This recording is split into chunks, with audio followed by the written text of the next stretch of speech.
Since assuming office in end of February, I have not only dealt with this problem on day-to-day basis, but I have given a complete, comprehensive and an overarching first ever smog mitigation action plan, which is multi-sectoral, includes the steps taken in agriculture, transport and industry.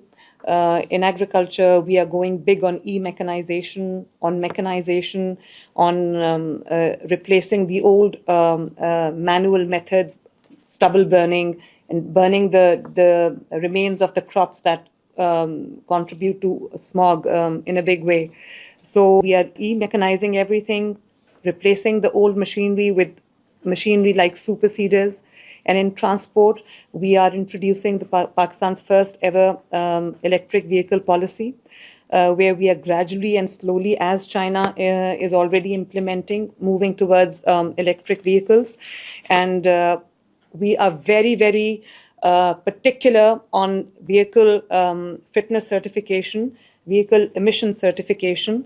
And then in the industry, we are monitoring the industry in real time through the environmental control systems and also dashboards. So mapping all the industry in real time.